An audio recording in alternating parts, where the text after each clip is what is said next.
Esse podcast é uma produção independente. Os interlocutores e suas opiniões não representam nenhuma instituição. Bom dia, desbravadores do comércio internacional. Estamos aqui hoje mais uma vez no nosso podcast do Comex Mais e hoje com o nosso grande parceiro Thiago Barbosa, está aqui nos honrando com a sua presença. Mas antes de passar aqui a apresentação do Thiago Barbosa, pessoal, eu tenho que primeiro já falar da sessão chinelinho, né, PH? Rafael Laurentino, mais uma vez, meteu o atestado, tá aí por esse mundo afora, não sei, a praia, alguma praia das Bahamas aí, né? O tratamento dele é longo lá nas Bahamas, é já é o isso. segundo atestado metido. Exatamente. E Thales Rafael também meteu o chinelinho hoje, tá de atestado, só que o Thales está em missão, acho que provavelmente no Vietnã, Isso, caminho do Vietnã hoje. a caminho do Vietnã. E hoje estamos aqui presencialmente, eu e Pegazinho, né, sustentando aqui a bodega, né, PH? Mantendo o negócio funcionando, né? Alguém tem que fazer esse país trabalhar, Alguém... somos nós hoje. Exatamente, alguém tem que fazer esse país trabalhar. E hoje estamos aqui com o Thiago Barbosa, nosso parceiro. Eu já tive a honra de trabalhar com o Thiago no meu tempo de MIDIC. No meu tempo de MIDIC, não, que eu ainda hoje sou do MIDIC. Quem saiu foi ele, né? E estamos aqui hoje com ele, que é consultor do BID, Banco Interamericano de Desenvolvimento, tem iniciativas também no campo privado, foi analista de comércio exterior e está licenciado atualmente. Então, antes de mais nada, e a gente vai aprofundar essa conversa, mas antes eu queria escutar. Thiago, se apresenta aí para a nossa audiência, fala um pouco da tua história, enfim, queria te ver. Perfeito. Bom dia, boa tarde, boa noite para vocês. Não sei que horário cada um vai estar dos milhares de telespectadores, de viewers aí nesse belo canal. Obrigado pelo convite, PH, Lázaro, apesar de Laurentino e Thales não estarem aqui, obrigado também. Então, Lázaro, PH, eu sou Thiago Barbosa, sou analista de comércio exterior, né? Continuo sendo analista de comércio exterior, porém licenciado para atuação no setor privado. Saí em outubro do ano passado, fazem 6 meses. E ao longo aí dos últimos 13, 14 anos, trabalhei com comércio exterior. Fui coordenador geral de facilitação do comércio e gerente do Portal Único de Comércio Exterior. Hoje, consultor do BID do FMI em facilitação do comércio. E também estou aí com a minha consultoria, com a TMB Trade Compliance, atuando aí com essa nova visão da aduana moderna, com a conformidade aduaneira no trabalho das importações e exportações. Show de bola, Thiago. Antes de a gente avançar na nossa pauta, deixa eu te pedir um passo atrás, ainda da tua formação acadêmica. Quando a gente estava olhando a tua história curricular, enfim, eu vi que você vem de TI. E para gente que trabalha, né, nós três somos de comércio exterior, não é uma origem tão comum quando a gente pensa. Tem muita gente da área fiscal, como eu, tem muita gente que veio da área jurídica e econômica, como PH, e muita gente que veio das carreiras internacionalistas, mas você veio de TI. Sim. Como é que foi essa decisão na tua vida, Thiago? Só para a gente entender. Perfeito. Foi, na verdade, uma não decisão, Lázaro. Eu sou formado em computação, ciência da computação, pela UNB e sempre trabalhei com desenvolvimento de software, programador e trabalhei no setor privado, até que eu comecei a fazer concurso público. Fui analista judiciário, de TI, né? Ah, legal. Fui da ABIN, fui oficial de inteligência da ABIN, trabalhava com contra-inteligência. Contra-inteligência é trabalhar com criptografia, com a defesa, o contra-ataque, é a defesa do ataque de invasão. Então, trabalhava com criptografia, trabalhei com a urna eletrônica. Legal. E, por um acaso, pelos momentos da época, saiu o concurso do MDIC, da analista de comércio exterior. E nesse concurso, só foi nessa nossa turma que teve divisão por temas. Não teve quebra de cargo. O cargo era analista de comércio exterior, mas eles criaram temas querendo mais ou menos direcionar um pouco pela formação. Então teve a parte jurídica internacional e uma delas eles chamavam de inovação, não era nem de TI. e voltavam e tinham um viés um pouco realmente de tecnologia, não de tecnologia hard, de programação, mas de visão inovadora, né? Do uso da tecnologia como solução no comércio internacional. Mas basicamente na hora da prova caiu nada disso, então o conhecimento do meu background em TI não teve diferença. Porém, aí teve os outros colegas, o Saulo, que está na estatística, Claro. né? E a gente acabou passando porque nesse tema tinham 4 vagas. Foi direcionado à prova, mas qualquer formação podia fazer, porque não era restrição ao cargo, era uma divisão de temas dentro do edital. E acabou que eu passei em último colocado e entrei para o concurso de analista de comércio exterior. Show de bola, cara. Antes da gente avançar, e eu tenho uns temas que eu realmente queria abordar aqui contigo, Thiago, só queria passar a bola aqui pro meu irmão PH. Não sei, PH, se você gostaria de trazer algum ponto, enfim, inicial, antes da gente dar vazão. Eu queria, bom, para os que não sabem, o Thiago trabalha comigo no BID hoje, né? Nós somos consultores juntos do BID, eu também sou analista de comércio exterior licenciado, tô trabalhando no BID, trabalhando em vários projetos juntos aí, trabalhar com o Thiago é sempre um aprendizado, você sempre aprende muita coisa, o cara é um dicionário de termos de comércio exterior, e aí é nesse ponto que eu queria pegar. Como foi para você sair de TI e chegar no comércio? Eu entendi o desenho do concurso, mas como foi chegar no mundo do comércio exterior e começar a entender o que é uma negociação, o que é um portal único, o que é uma tarifa, um universo completamente diferente, temas completamente diferentes que você não estava acostumado? Foi fácil essa adaptação? Foi complicada? Como você achou que foi recebido lá dentro, sendo um cara de uma área muito diferente? A gente sabe que no nosso concurso tem gente de muitas áreas muito diferentes, tem dentista, fisioterapeuta, tem de tudo. Mas vindo de TI, você achou que foi uma adaptação fácil chegar nesses temas novos? Vou em 2 respostas aí na sua pergunta. A adaptação, quer dizer, como eu fui recepcionado foi muito fácil. Porque todos, exatamente, como o início do projeto Portal Único estava em vigor, era o assunto em voga ali em 2013, eles queriam uma pessoa de TI para participar do projeto, fazer a ponte entre a necessidade de comércio exterior e a conversa com o SERPRO, que é a empresa pública de desenvolvimento de software da administração pública. E precisavam de alguém de TI. Então, quando começou, já vinha, inclusive o Renato Agostinho já era diretor no DSEX, no Departamento de Operações de Comércio Exterior, e também tinha a área de facilitação que estava a Ana Junqueira e o Flávio Scorza, na época. Então, assim, como recepção, fui muito bem recepcionado porque eles queriam aquele conhecimento e pouco importavam se eu tinha conhecimento em si de comércio exterior. E aí vem a parte de adaptação.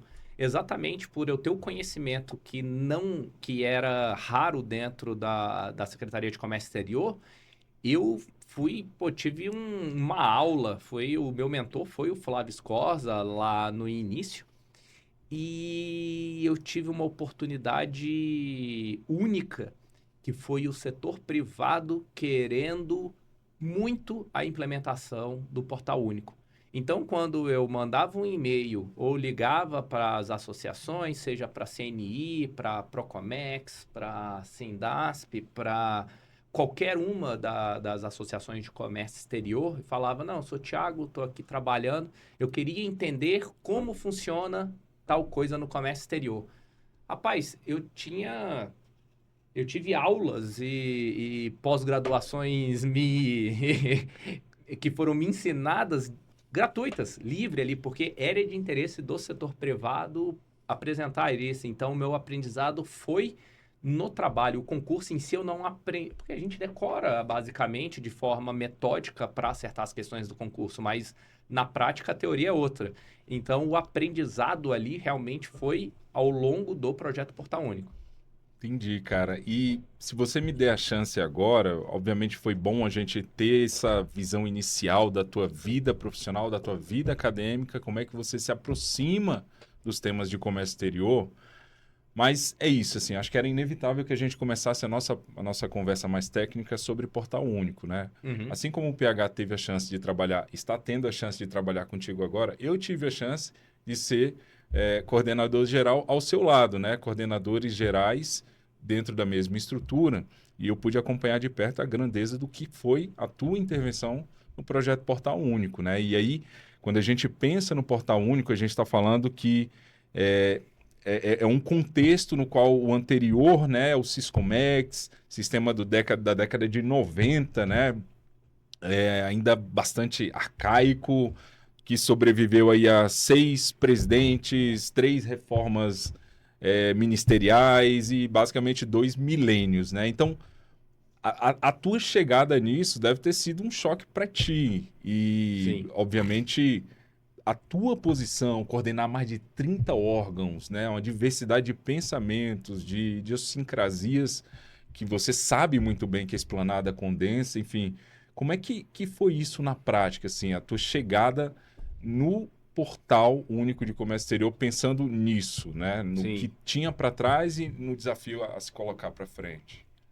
Olha, Lázaro e PH, é interessante como as coisas acontecem ao longo da vida. Graças a Deus, eu era novo, aquela velha máxima, não sabia que era impossível, foi lá e fez. Então, como eu era servidor público, né, como falei, mas sempre trabalhando dentro da fronteira para dentro, aquele trabalho dentro do órgão. E o Portal Único e dentro do MDIC, o nosso trabalho ele é muito para fora, esse trabalho de negociação, de aproximação, engajamento, e eu não tinha noção desse nível de complexidade. Então, pelo desconhecimento, eu tive esse gás lá no início. A gente, quando entra, tem esse... E isso é o interessante da renovação, né? E por não conhecer o nível de complexidade que eu iria enfrentar, foi o que permitiu não gerar ansiedade, não gerar frustração. Então eu ia trabalhando. Obviamente eu não era o líder do projeto no início, quem era o Flávio Scorza, que eu estava colocando, inclusive trabalhava com vocês, né, no Ministério do Planejamento aí, nessa última etapa. E fui aos poucos ganhando essa soft skill de negociação e engajamento. E eu pude, inclusive com a Receita Federal.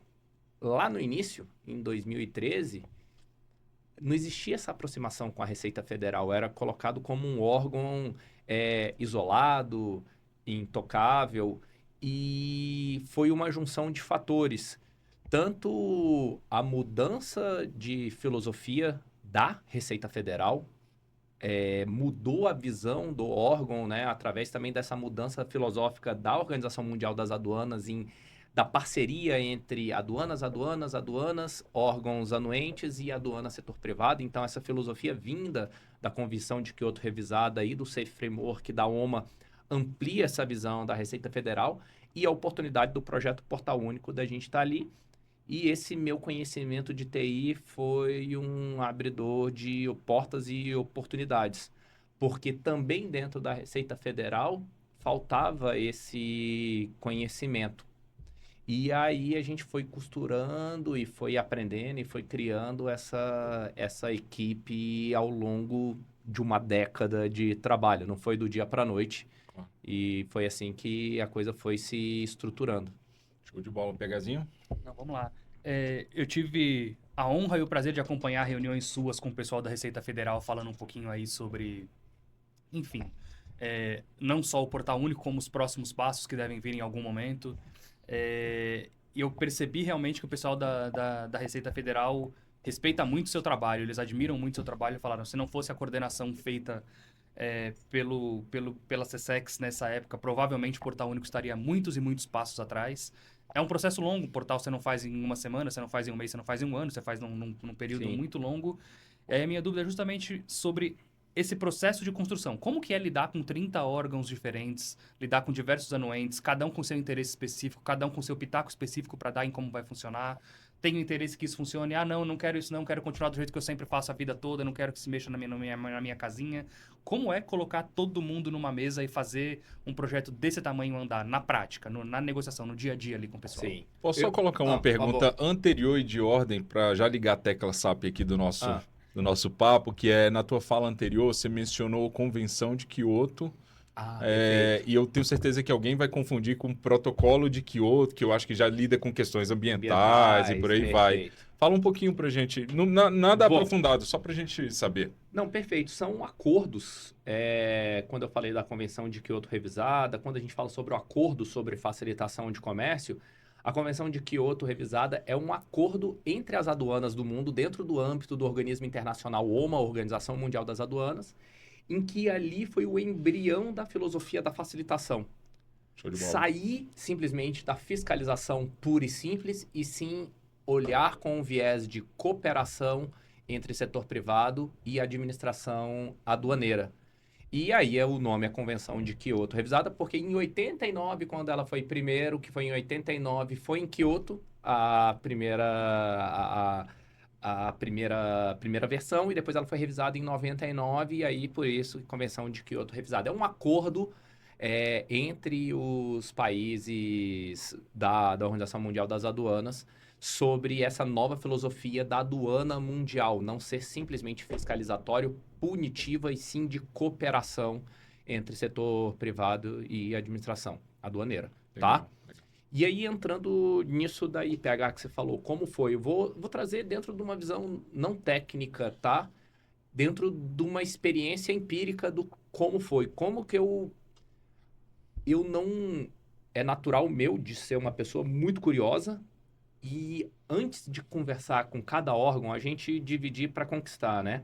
Então, a gente tem ali os 30 órgãos, né? 17 na importação, e a gente ordena por aqueles que têm o maior volume de comércio, o maior impacto econômico, né? Não posso falar de importância, relevância, porque cada um tem a sua importância para dentro daquele setor, mas quando a gente faz a divisão de estratégia de projeto, a gente fazia por impacto econômico, né, na visão ali do governo, como tocando um projeto dessa magnitude.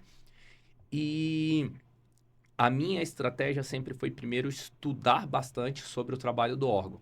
Então, antes de conversar para o órgão, de convencê-lo que ele tinha que mudar, eu conversava com o setor privado regulado daquele setor, seja a Anvisa, da área de saúde, medicamento, saneantes, dispositivos médicos, ou na agricultura, como produtos de origem animal, vegetal, vacinas e etc. Ou dentro do Inmetro, produtos regulados, técnicos, eletrodomésticos ou painéis solares.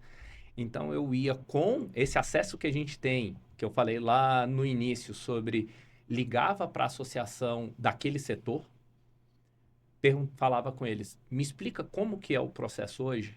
E a pessoa entrava no sistema, me mostrava como entrava no Siscomex, que documentos anexava, o que fazia, as exigências que eram requeridas pelo órgão anuente, me mostrava onde eram os gargalos, onde eles viam que não precisava, os riscos e não riscos.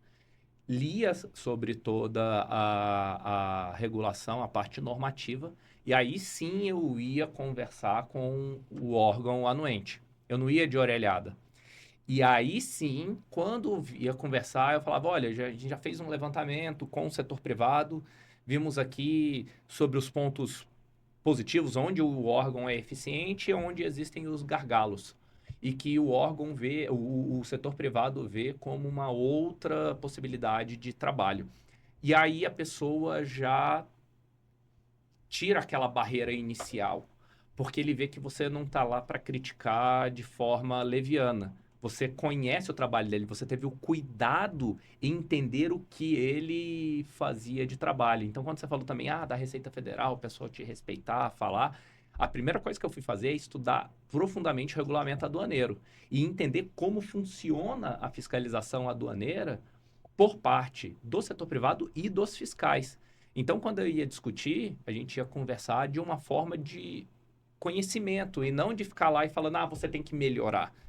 Então, muda a forma da conversa. E você também sabe o ponto onde fala, o setor privado está reclamando desse ponto aqui, mas, cara, eu sei que isso aqui é complexo, isso aqui é uma coisa muito cara à administração pública, é um controle que parece desnecessário a nível do setor privado como finalidade, mas isso é uma proteção ao servidor público, e nós, como servidores públicos, entendemos isso. Então, você vai dosando, e aí você vai ganhando a confiança, porque você passa também proteger ali aquele órgão, porque ele sofre a pressão, como o Projeto Portal, ele também vem de cima para baixo da alta gestão. Então, a alta gestão também participando do projeto e assinando dentro do decreto, né, do decreto 660, fazendo parte, eles passam a ter a obrigação de melhoria. E aí você faz a parte ali dos dois lados em defender também a necessidade do servidor público nas necessidades de controle que ele tem que ter.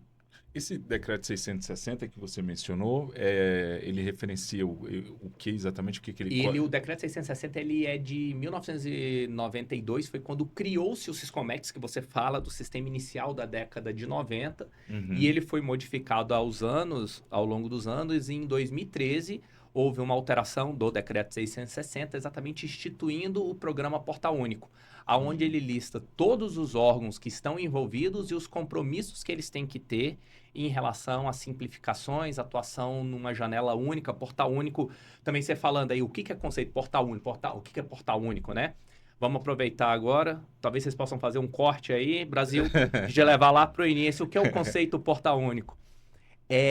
A filosofia vem do Acordo sobre Facilitação de Comércio, da Organização Mundial do Comércio, não é das aduanas. Vejam que existem 2 organismos internacionais, cada um com a sua especialização e o seu foco, né? Uma na fiscalização aduaneira, outra de comércio, que é muito mais transversal, diversos outros temas, né? Origem, requisitos técnicos, requisitos sanitários, fitossanitários. Então, onde a gente tem um trabalho muito grande, né? Secretaria de Comércio Exterior. E aí, a filosofia Portal Único isso aconteceu a partir de uma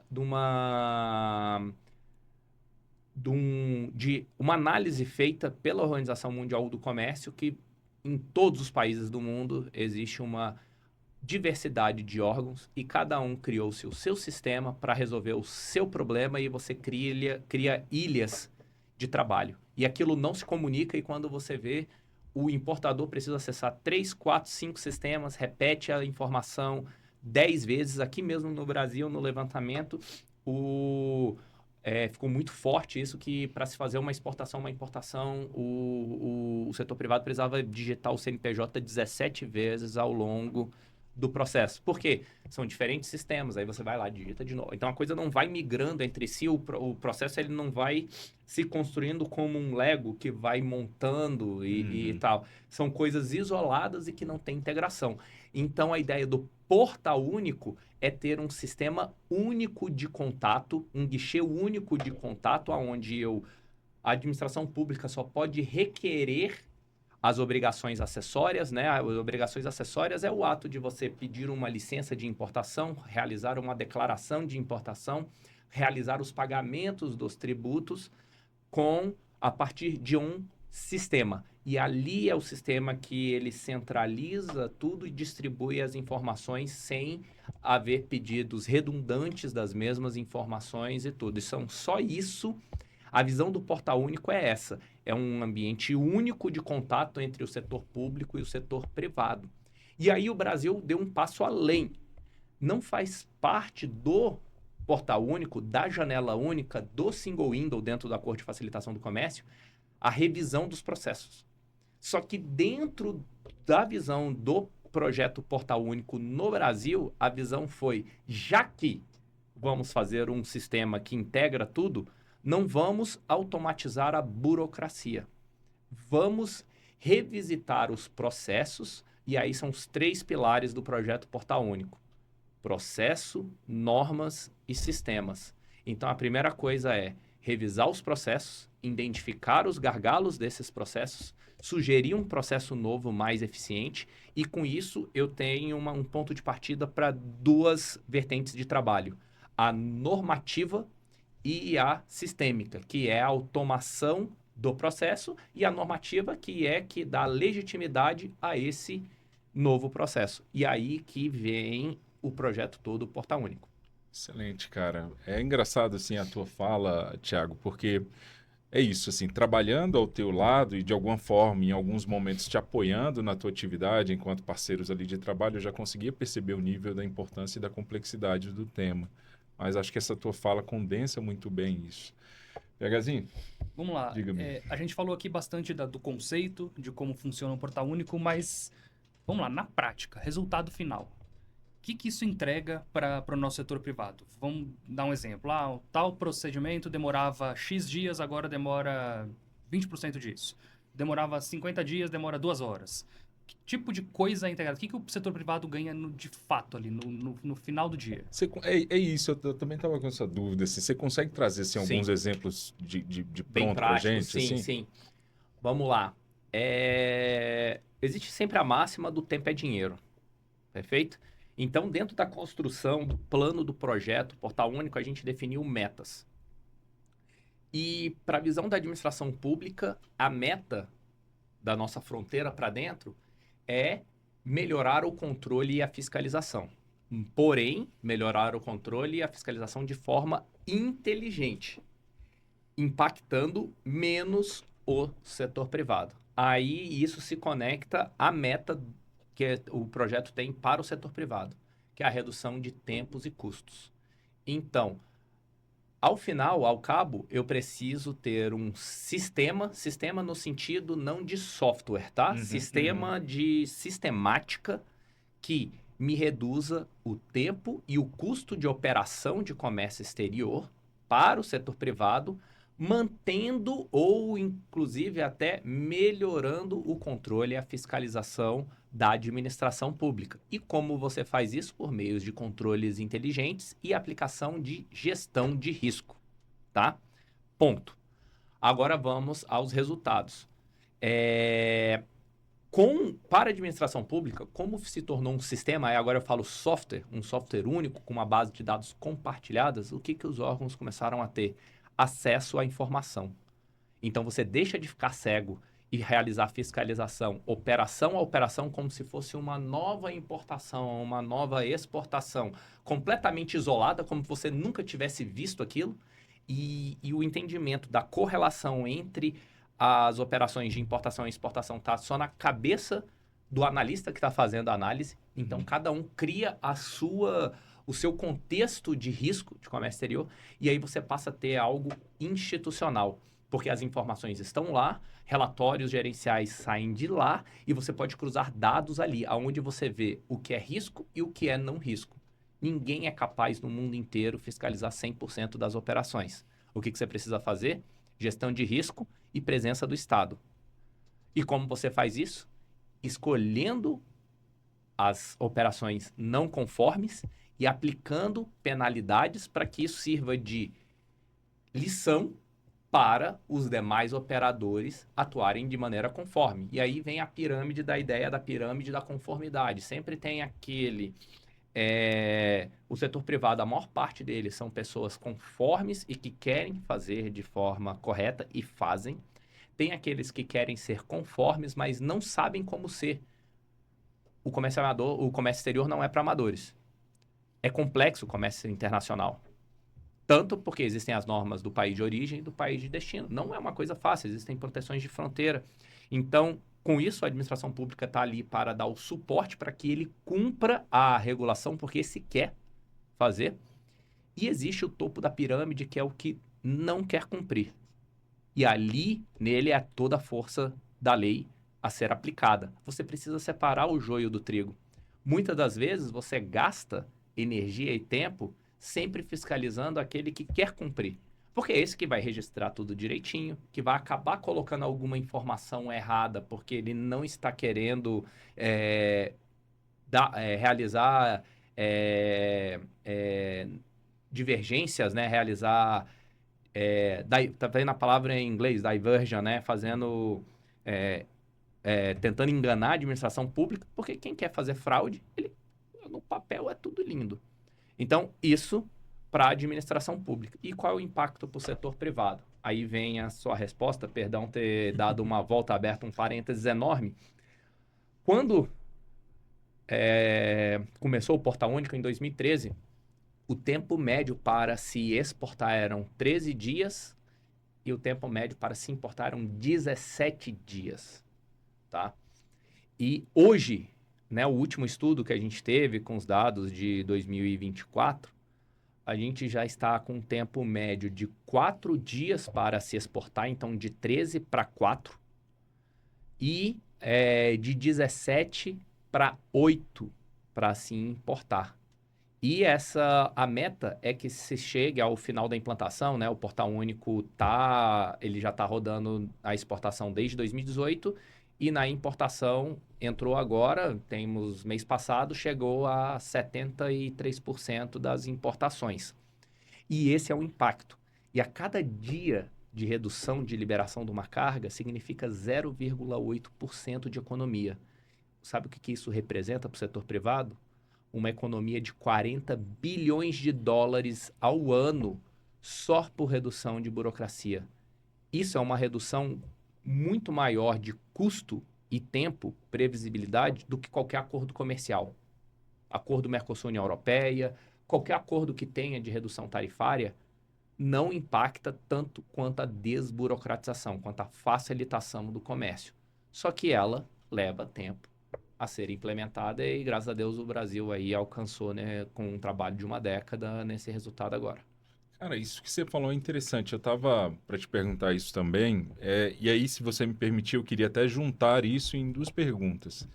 Primeiro, a gente retomar esse senso de percepção do Brasil. Você interagiu com diversos atores, não só aqui no nosso país, mas fora daqui. E na tua fala inicial, já ficou claro para a gente que a gente assume um papel de vanguarda, em certa medida, na medida e no ponto em que até extrapolamos as pretensões originais da convenção da qual a gente é signatário. Mas eu queria, se você pudesse, assim, aprofundar um pouquinho mais nisso, assim, como é que o Brasil é percebido pelos nossos pares, pelos outros países, quando a gente pensa em Portal Único, né? Uhum. Essa é a primeira pergunta.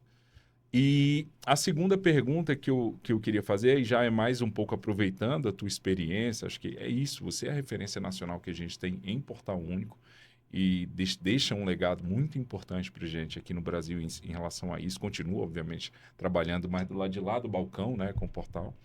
Mas o que eu queria te perguntar também era sobre a realidade de aproveitamento dos recursos ofertados pelo portal enquanto ideia versus o que temos hoje em efetiva aplicação. Qual é que é a tua percepção de implemento interno do programa no nosso país? Eu não sei se ficou clara essa pergunta. Ficou. Vou começar pela última, então. Beleza. Quer perguntar alguma coisa? Não, siga lá. Bora lá. Olha, a gente... É a velha massa, você mira em Marte para acertar a Lua. Você nunca... Quando a gente inicia, e aí vem um pouco da pergunta do PH, existem interesses, existem diferentes visões, não existe certo, não existe errado.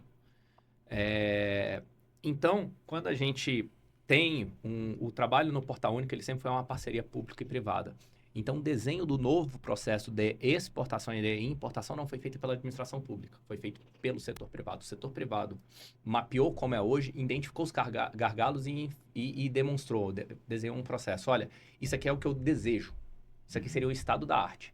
E aí, isso vem para a administração pública como consulta pública, que a gente utilizou, e foram feitas as adaptações e validações com cada órgão. Sim. Nunca vai ficar dentro do estágio máximo de simplificação possível.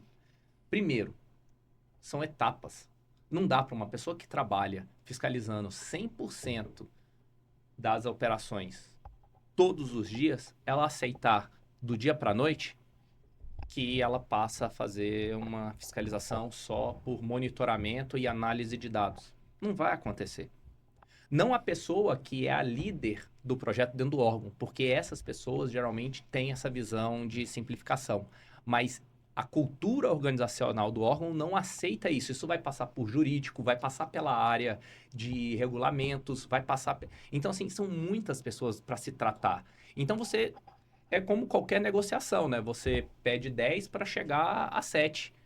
E sempre faz parte do jogo. E é uma questão de progresso e melhoria contínua, nunca acaba. O maior entregável do Portal Único não é as normas, não é o sistema e não é o processo, apesar de serem os 3 pilares do que eu falei. Sabe por quê? Porque no dia que essa norma foi publicada, no dia que esse sistema entrou no ar e no dia que esse processo foi definido, ele já está defasado. O maior entregável, o maior ganho do Portal Único é a criação da cultura de cooperação e de simplificação e de renovação do comércio exterior criado entre a administração pública e setor privado. São essas pessoas que vão continuar fazendo o nosso comércio internacional evoluir, seja dentro da área de origem, seja na área de financiamento, seja na área de facilitação do comércio. Então, a criação dessa cultura que existe dentro do Brasil, e aí que vem a segunda parte da pergunta, reconhecimento internacional.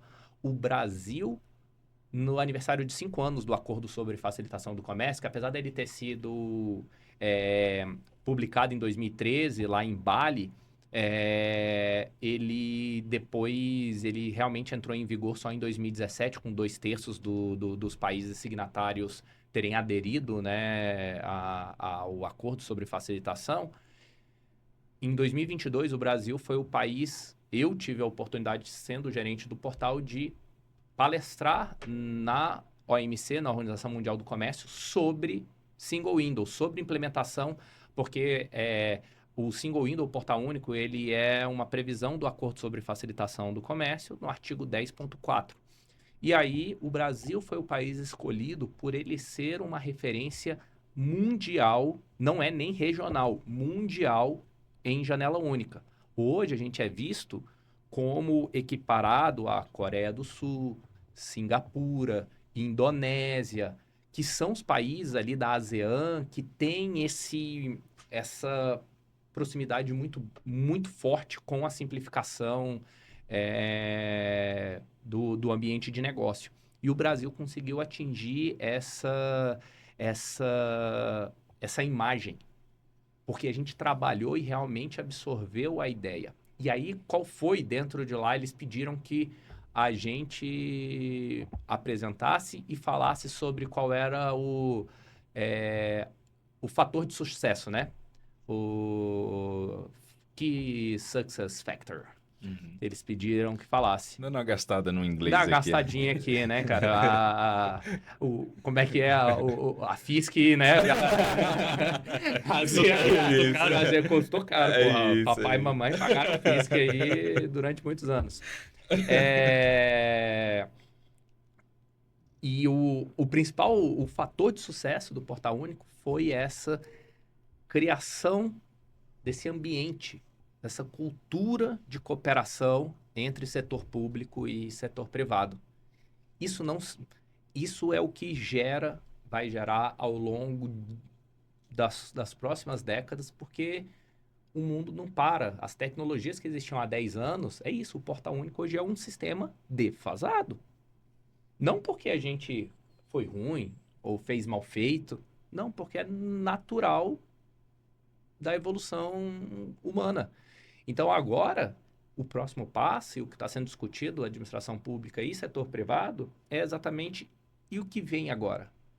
O que as novas tecnologias nos permitem em simplificar, não ela por ela mesma, mas permite simplificar ainda mais o comércio internacional. Né? Uma importação e uma exportação sem fricção logística do fluxo da carga em ponto de fronteira. Então, tudo isso vem e é que a gente trabalha bastante hoje dentro do BID. O meu mandato lá no BID, quando eu fui com essa intervenção de buscar aqui na região projetos e usos de soluções tecnológicas para a facilitação do comércio. E hoje a gente tem muita coisa para se utilizar nisso daí. Show de bola. Eu ainda quero falar mais de FMI um pouquinho também, de BID também, Mas só antes da gente passar adiante, você quer falar algum ponto ainda, Pegazinho, sobre... Não, eu já vou falar de BID agora. Beleza. Esse assunto eu conheço um pouco, então... Bidão. Desse aqui eu já tô pronto pra Não, falar. show de bola. Só, então, antes Uhum. de te dar a palavra, PHzinho, assim, só para, enfim, a gente sempre ter em mente o nível, né, de relevância desse nosso encontro do dia de hoje, pessoal. Acho que o Thiago conseguiu passar com muita clareza e objetividade para a gente até agora, não só a história pessoal dele, como é que ele chega no MIDIC, como é que ele chega em comércio exterior, como é que ele se aproxima da ferramenta do Portal Único, como a gente tem a oportunidade aqui com ele, né? E ninguém melhor do que o Thiago para poder fazer isso conosco aqui, a oportunidade de ver como é que esse ferramental impacta a vida da nossa sociedade. E o Thiago trouxe um ponto que estava até para além da nossa expectativa aqui antes de começar o programa. A gente tinha pensado em perguntar um pouco sobre como é que é o impacto na vida de vocês que estão aí, do nosso setor privado. Mas uma coisa que eu nunca tinha pensado era isso, né? No impacto da nossa...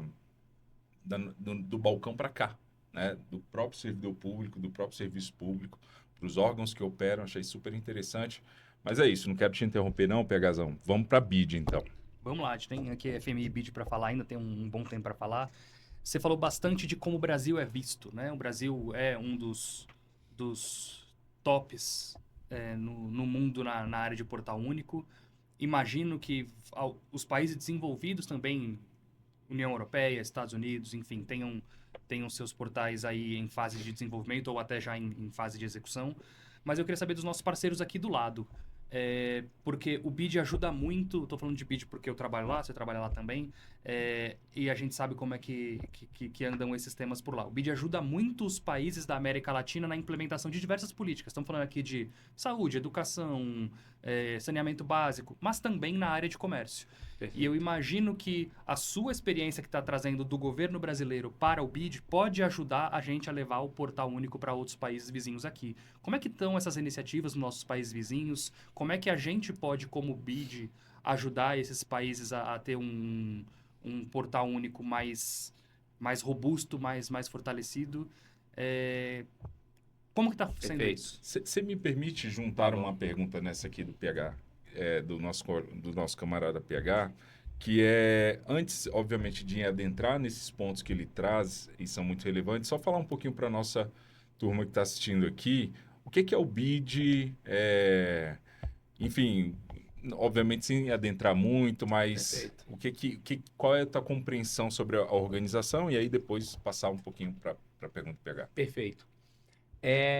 O BID é um banco, né? Obviamente, um banco interamericano de desenvolvimento. O foco dele, inclusive, o slogan é melhorar vidas, né? Então, é um banco de desenvolvimento social, desenvolvimento econômico. Lembrando, vindo, né, de você aí como economista, né, a finalidade sempre da economia como o máximo é trazer a melhoria da qualidade social, né?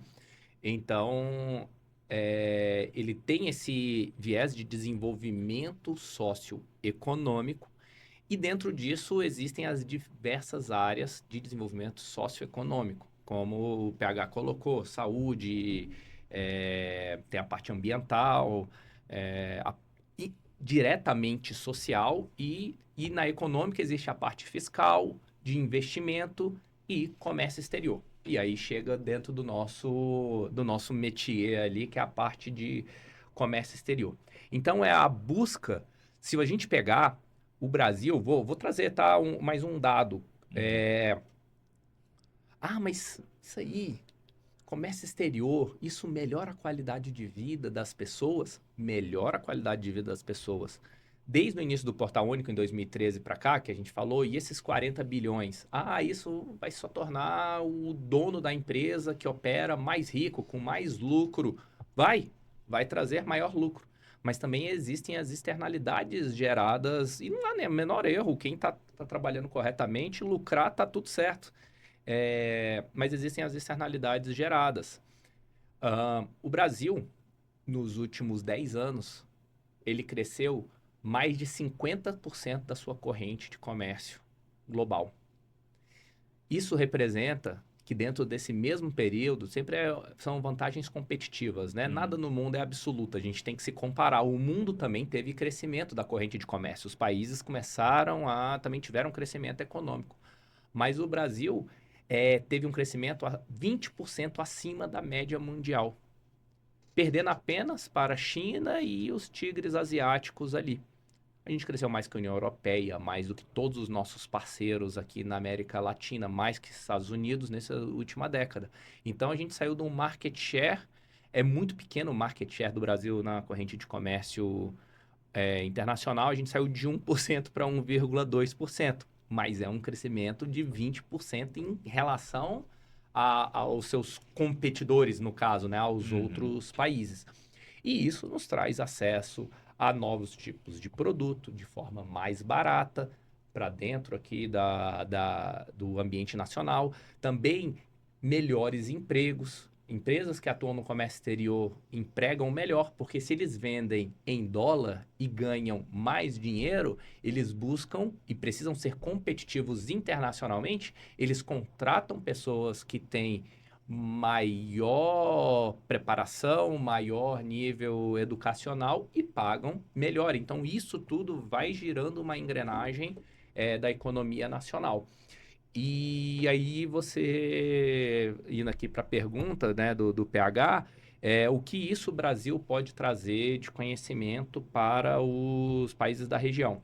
Pessoal, quando eu estou falando do Brasil, a gente falando do Brasil como reconhecido internacionalmente como uma das melhores janelas únicas do mundo, o Brasil não é o país menos burocrático do mundo, ao contrário, ele é o mais burocrático.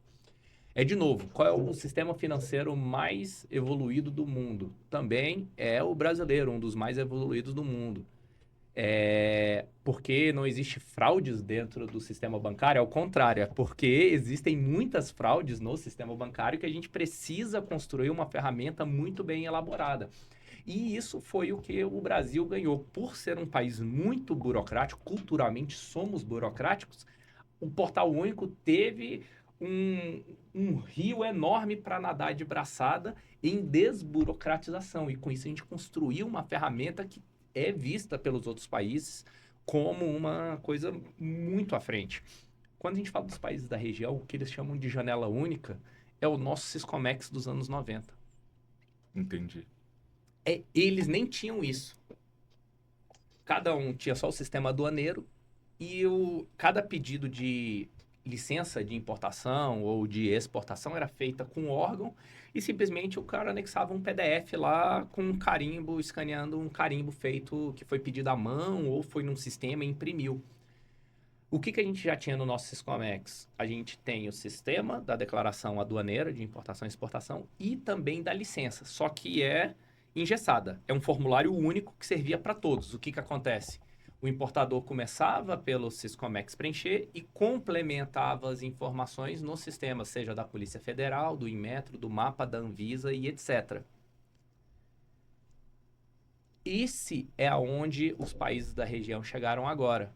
Ao invés de você anexar o PDF da autorização de importação do órgão sanitário da Argentina, você tem... Na verdade, você pede ainda lá no sistema do Senasa e aí você faz um pedido no Janela Única da Argentina, digita tudo, o órgão vai lá dar o segundo carimbo e aí segundo documento que cruza automaticamente com a declaração.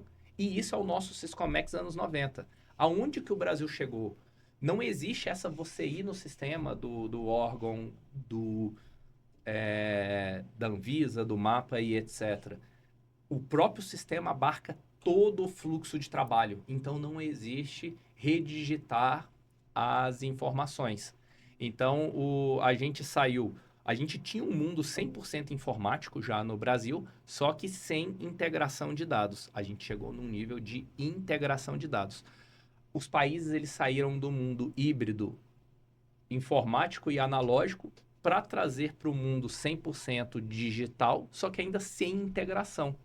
E aí é nisso que a gente tem esse know-how do que a gente passou ao longo dos anos, aprendendo que dá para dar o suporte na região. E o comércio, ele é uma via de mão dupla. Para você exportar, você tem que ter um importador. E para você importar, você tem que ter um vendedor. Então, o que adianta o Brasil querer ser, isso até como visão de nação, tá? Claro, claro. Querer ser o melhor da região e eu não vou ensinar ninguém como eu consegui chegar a esse patamar. Não adianta, porque a força de uma corrente é sempre relacionada ao elo mais fraco. Então, a eficiência de um comércio internacional, ela é sempre o sarrafo, né, a barreira é sempre do menos eficiente. Então, numa exportação fronteiriça, Brasil-Argentina, Brasil-Paraguai, Brasil-Uruguai, Brasil-Bolívia, o tempo de cruze de fronteira sempre vai ser relacionado ao quê? Ao tempo do outro lado. Uma exportação brasileira, não importa que ela passe daqui e saia em 13 minutos do Brasil. Se ela leva 2 dias do outro lado da fronteira, é o exportador brasileiro que está tendo um produto mais caro e está ganhando menos divisas vindo para cá. Entendeu? Então, essa é a visão da integração regional, da visão regional, da troca de conhecimentos. Porque a facilitação do comércio é ganha-ganha. É nesse fator ganha-ganha, porque não existe adversários. Existe o comprador e o vendedor. Não é porque o vendedor está ganhando do comprador. Não, numa cadeia global de valor, não existe isso. Né? Tudo é acesso a novos mercados, a novos produtos, a novos serviços. Então, é essa visão e por isso a gente vem trabalhando com isso dentro do BID. Claro. Deixa eu te fazer uma pergunta, cara, que é... Pensando ainda, não no BID em si, mas mais na área de influência, na área sobre a qual ele tem jurisdição, por assim dizer. Obviamente, a tua história de vida em comércio exterior está profundamente ligada ao Portal Único, né? Mas eu entendo que uma vez no BID, também a partir da sua associação com o FMI e também na tua vivência privada agora também, você está tendo chance de acessar outros ferramentais de comércio exterior fora do Brasil. E eu queria saber, assim, se tem, obviamente está claríssimo o papel de vanguarda que a gente tem quando pensamos em Portal Único e o que a gente pode contribuir para os nossos irmãos aqui, regionalmente falando, poderem evoluir também. Mas tem algo que você vê fora do Brasil, alguma política de comércio exterior fora do Brasil sendo aplicada ou em vias de planejamento aí, que te chamou a atenção como um caso a ser eventualmente trazido aqui para dentro? Enfim, tem alguma iniciativa que já te chamou a atenção que aqui talvez ainda não tenha tanta utilização ou conhecimento? Sim. Voltando de novo para eles, para a ASEAN. Eles são uma referência de desenvolvimento regional para o mundo, de forma econômica. Ultrapassa os níveis da integração da União Europeia e eles têm sido muito revolucionários nisso. E é uma visão que eu tenho como admiração do trabalho deles, de política, e é o que eu vejo da gente conseguir implantar dentro, como o BID, podendo ser um catalisador dessa ideia. Lógico que existem etapas para se seguir, mas é que na região foi criada lá, na verdade, a janela única regional. Então, cada país tem o seu portal único que desenvolveu, que foi a primeira etapa. Mas a segunda etapa foi a criação de uma janela única regional e uma declaração aduaneira de importação e exportação única. Então, independente com quem você vai operar dentro dos países da ASEAN, é um fluxo só de burocracia, de obrigações acessórias para acessar aquele mercado. Isso, e quando é comércio intrarregional, isso nem se fala. É basicamente uma simplificação a nível de compras e vendas interestaduais dentro do Brasil.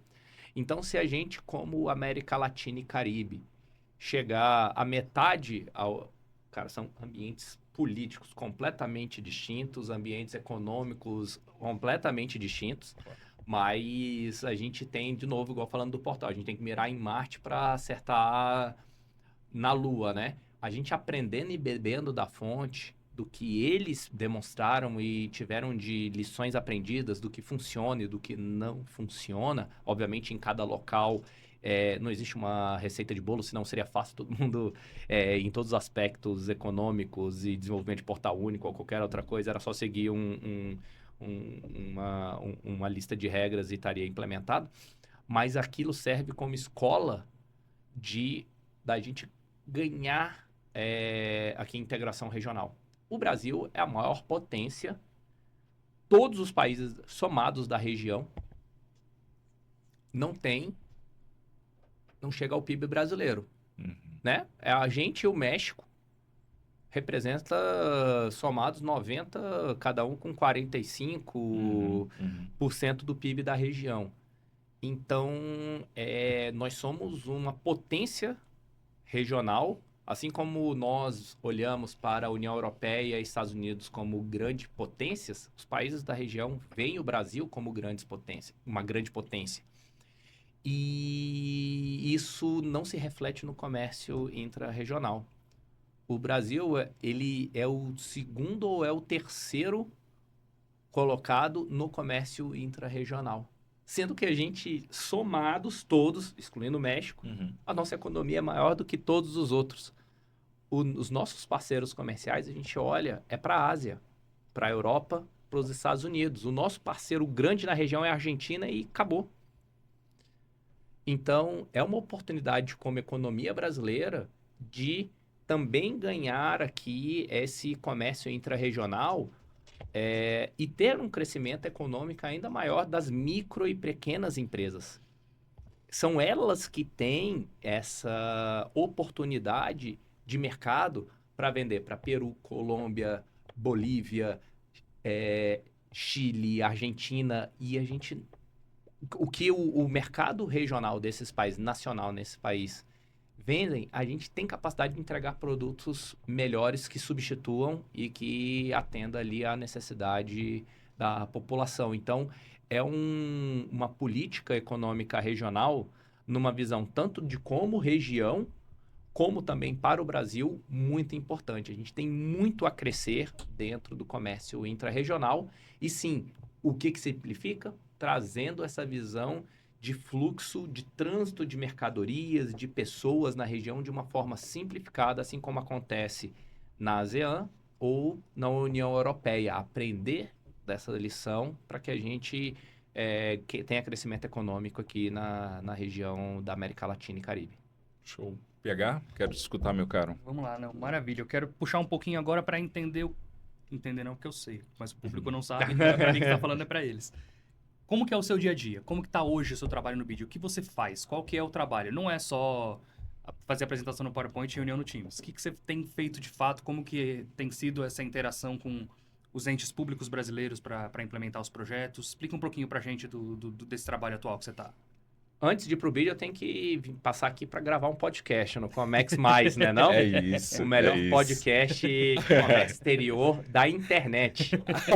Do Brasil, quiçá do mundo. Então, Que jabá, meus amigos. Que jabá. Então, o primeiro ponto tem que passar aqui. Aí depois, agora, do nosso almoço, aí a gente pode ir lá fazer o trabalho intra-regional. De forma concreta, hoje, eu estou com algumas frentes de trabalho. Primeiro, temos uma evolução da janela única de comércio exterior da Argentina. Trabalhando lá com o Francisco na Argentina. Eles têm a janela única deles, não era integrada com o sistema aduaneiro, que é o que eu falei, é o Siscomex. Sim, existe claro. a DI e existe a LI. Tava tudo agora informatizado, mas não se conversavam. E agora a aduana quer fazer um sistema único nos moldes do Brasil, onde o sistema aduaneiro é a janela única é o sistema aduaneiro. Isso traz benefícios enormes para controle e também para simplificação e facilitação do comércio. No Paraguai, estamos trabalhando ali com a nova ponte... com a habilitação da nova ponte, a ponte da integração, ali em Foz do Iguaçu, Cidade del Leste, lá é a ponte da amizade, ao sul, na Tríplice Fronteira, exatamente ali perto das cataratas, aonde, cara, o tempo para ter um comércio entre Brasil e Paraguai ali é pífio, porque ali, já passaram na ponte da amizade? Eu já trabalhei lá, na verdade, já, né? em missão, Na né? época não tinha Bom Jato, na época não, de né? incêndio. Não, na época era só GatoNet E TV e Boy. tava numa febre de... Cara, ainda hoje eu não sei direito, é uns incensos que colocam em... Incenso não, algum tipo de cheiro que você coloca dentro de... Como é o nome daquele negócio que você fuma, assim? Vape. Não, Ó, o cachimbo? não é crack, não. É outra coisa, que tem parece uma coisa assim meio... Narguilé? Narguilé. Ah, as essências de Essências de narguilé. narguilé. Aquilo ali, meu cara, Era a febre. era a febre da época. São muitos anos da minha época de Receita Federal, mas eu não diretamente, não só em Foz, mas também ali pertinho, em Novo Mundo, Mato Grosso do Sul. Participei ali de algumas missões por ali. Então, vocês conhecem a realidade, ali é uma bagunça. Literalmente uma bagunça. Por quê? Virou uma mistura de coisa. Naturalmente a coisa foi se tornando É gente passando a pé, gente passando Tem mototáxi que cobra R$ 50 para ficar só te atravessando a ponte de um lado para o outro, entre a aduana paraguaia e a aduana brasileira, e o povo fica fazendo comércio ali dentro. É turismo para ir comprar lá no Shopping China, para trazer para o lado de cá. Comprar caneta emagrecedora, vape, é tudo. E, além disso, existe o comércio regular, conforme que seriam os caminhões transitando com mercadorias de alto valor. Cada caminhão ali com $100 mil de mercadoria dentro. E, cara, a única forma de resolver... Ali já virou um trânsito de pessoas. Com essa nova ponte ao sul, que é a ponte da integração, que já ficou prontas as obras, agora está no procedimento de instalação das aduanas, dos órgãos de fronteira, para o controle, e lá ser o fluxo em si de comércio, exclusivamente de comércio. Entendeu? De caminhões fazendo o comércio formal. E lá em cima você separa. Aí começa a separação do joio do trigo, entendeu? Entendi. Lá você deixa o pessoal andando, atravessando com caneta emagrecedora dentro aqui da barriga, dentro do step do pneu. É a loucura. E aí você separa. E aqui é o comércio legítimo para quem precisa de agilidade e redução de custos. Claro. Então tem também essa iniciativa lá. Tem a Conexão Sul, que é a implementação do corredor bioceânico, né, de Capricórnio, saindo desde Santos até Antofagasta, no Chile, nessa ligação entre o Atlântico e o Pacífico. Isso traz um desenvolvimento regional enorme, não só o ato de levar a carga de Santos para sair certos tipos de mercadoria serem comercializadas com a Ásia, o que a gente acabou de falar, né? O Brasil tem um comércio muito forte, parceiro comercial à Ásia, à China e também à Ásia ali. Ter acesso mais curto, né? Reduzindo ali em 20%, 25% o tempo de entrega, caindo de 50 dias para 40 dias a entrega de uma mercadoria. E isso traz desenvolvimento regional. O ato de ter pontos de fronteiras novos habilitados, novos locais de passagem, é o que se pensa. Lá existe uma rivalidade. Pessoal, um conhecimento aí inútil aí. Meus preferidos. Ali em Foz, não existia Cidade da Leste até a implantação da Ponte da Amizade. Existia uma cidade ao sul, que é na tríplice fronteira, chamada Presidente Franco. Sim. E só em 62, que eu acho que foi a habilitação da Ponte da Amizade, que a Cidade da Leste surge. Ali era só mato, literalmente mato. E existia Presidente Franco, que era uma cidade pequena e que existia ali o dia a dia da vida de uma cidade de interior, de fronteira. E aí o que aconteceu com a implantação da Ponte da Amizade, a Cidade da Leste virou o que é hoje a Cidade da Leste. É uma cidade desenvolvida, com infraestrutura, etc., com muitos empregos gerados. E aí agora existe uma rixa entre Cidade da Leste e Presidente Franco. Por quê? Existe uma inveja de Presidente Franco porque não existia Cidade da Leste.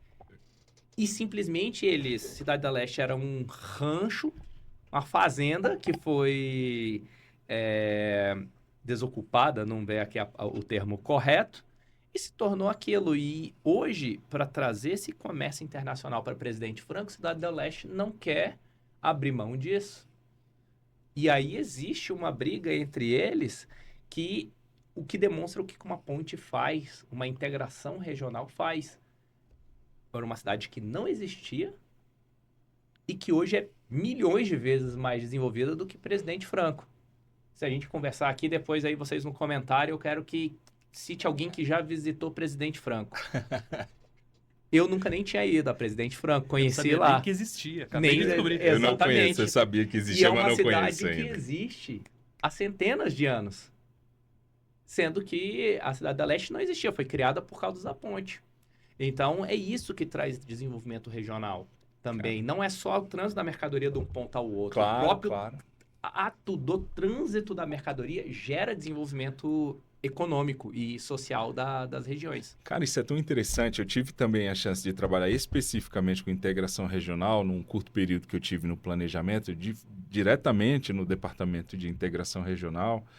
E não trabalhei só com a rota bioceânica, mas também com a rota Marechal Rondon, rota Manta-Manaus, enfim, aquelas outras que desaguam ali no Porto de Xangai, recém-inaugurado. E é impressionante esse conceito que você trouxe, porque não é a rota que liga ponto A ao ponto B, é sempre o que acontece com essa rota que está sendo estabelecida, galpões logísticos que eventualmente você instale no curso, isso tudo é desenvolvimento que você gera em lugares que antes não tinham qualquer tipo de perspectiva. Eu acho isso muito interessante, é uma coisa que eu acho verdadeiramente apaixonante em comércio exterior.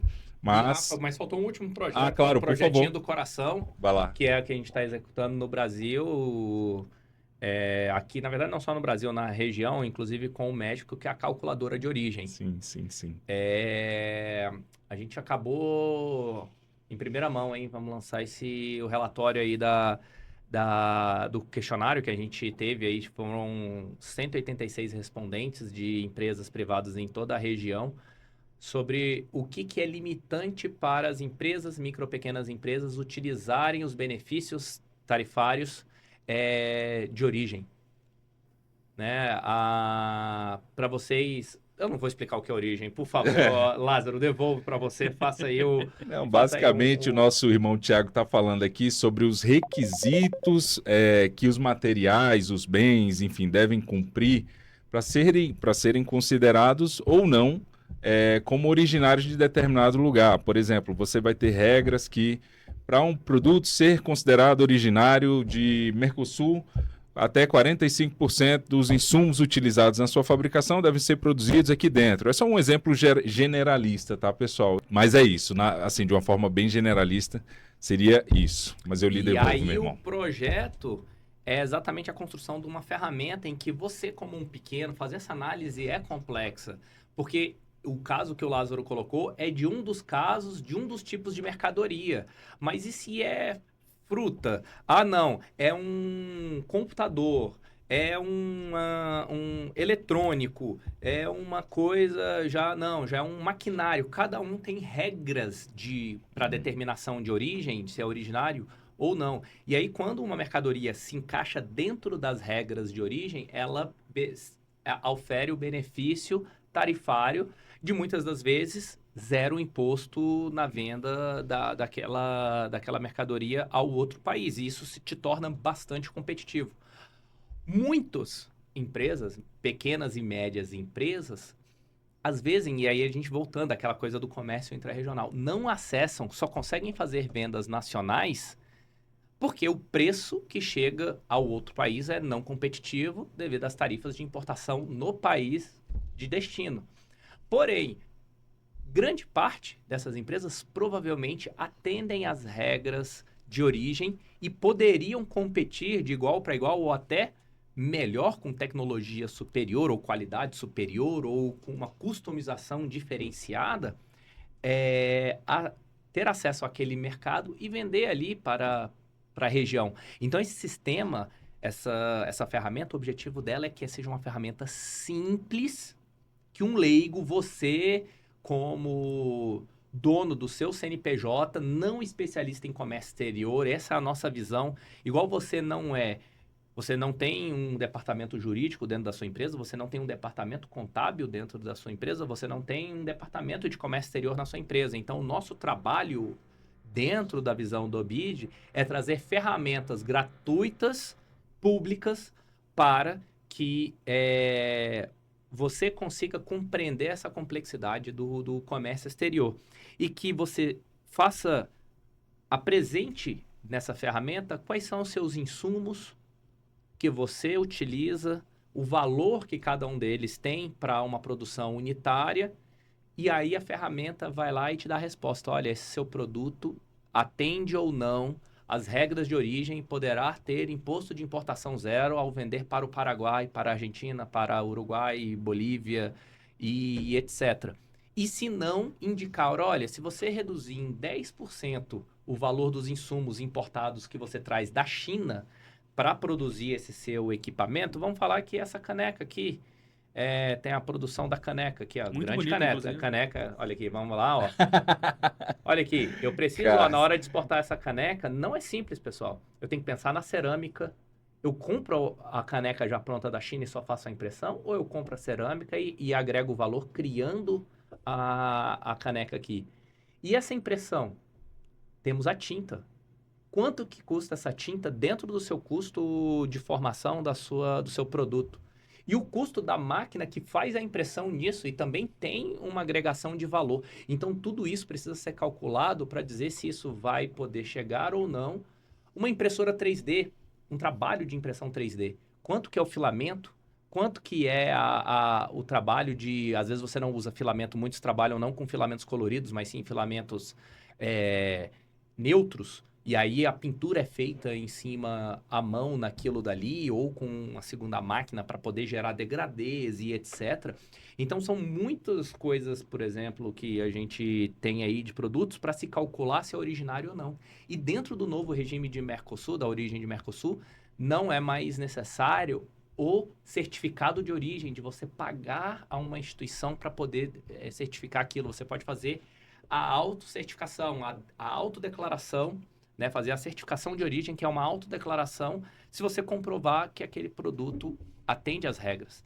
Então, o objetivo desse sistema, dessa ferramenta calculadora de origem, é dar para você, pequeno e médio, a oportunidade de avaliar se seu produto é habilitado a ter essas preferências tarifárias, a redução de imposto de importação, e também te dar insights do que você pode fazer.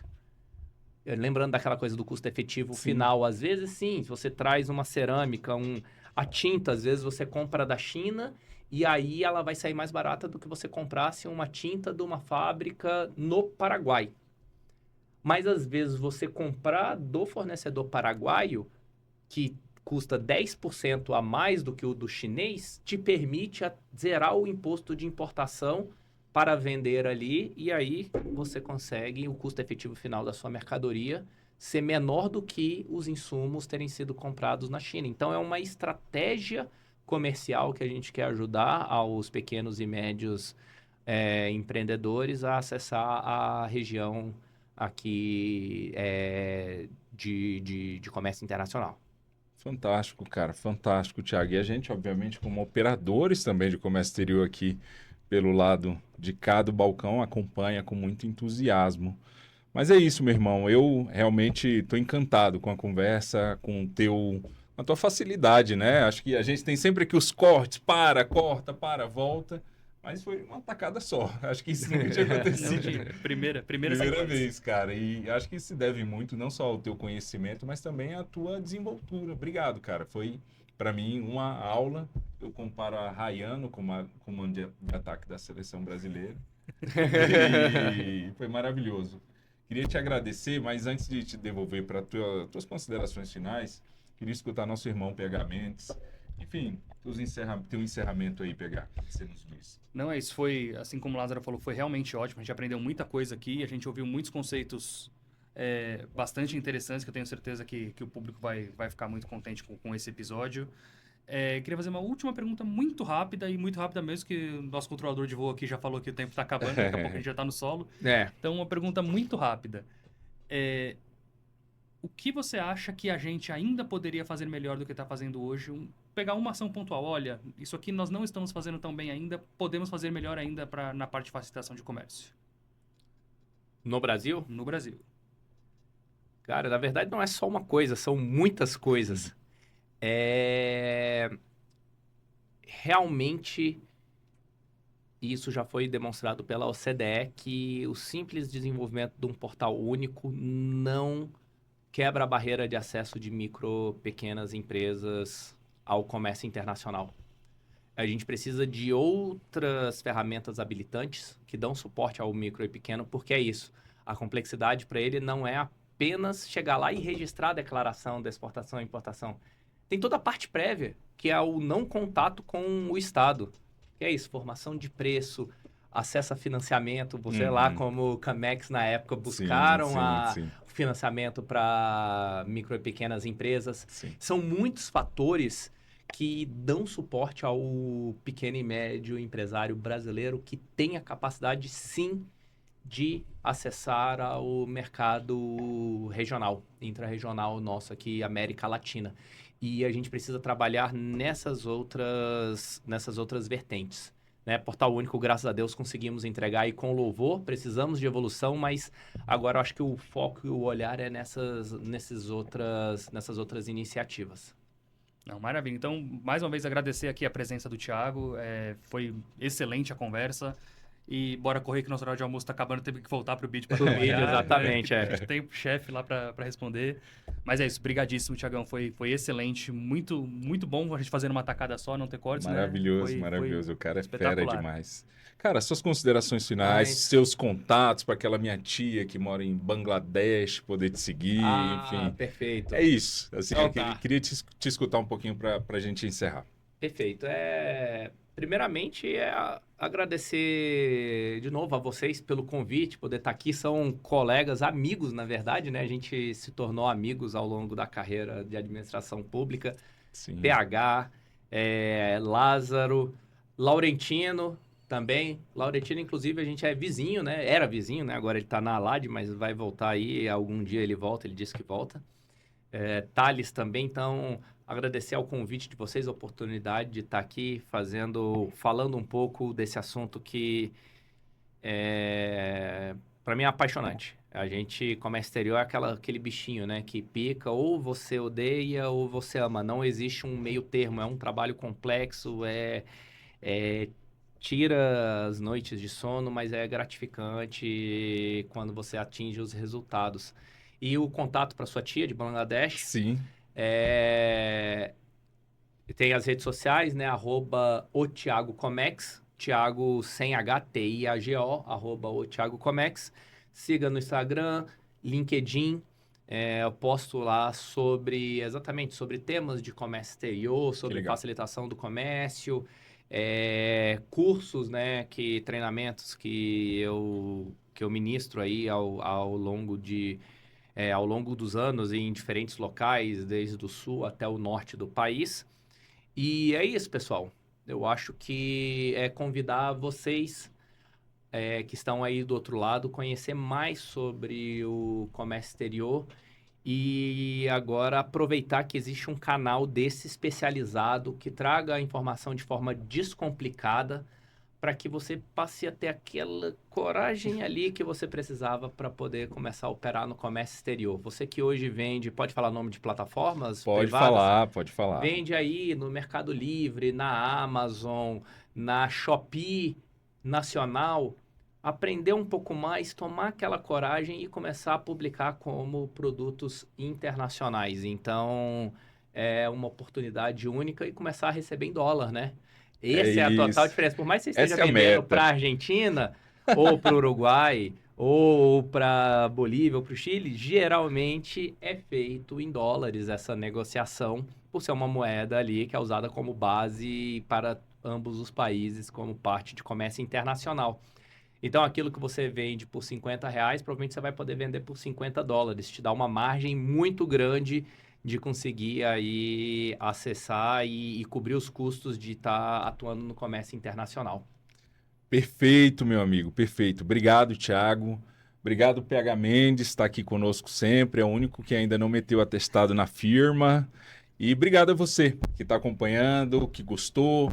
Não posso deixar de pedir, né? Deixa o teu comentário, deixa a tua pergunta, deixa o teu like, ativa as notificações, porque, enfim, sempre que a gente tiver com um episódio novo, você tem a chance de seguir.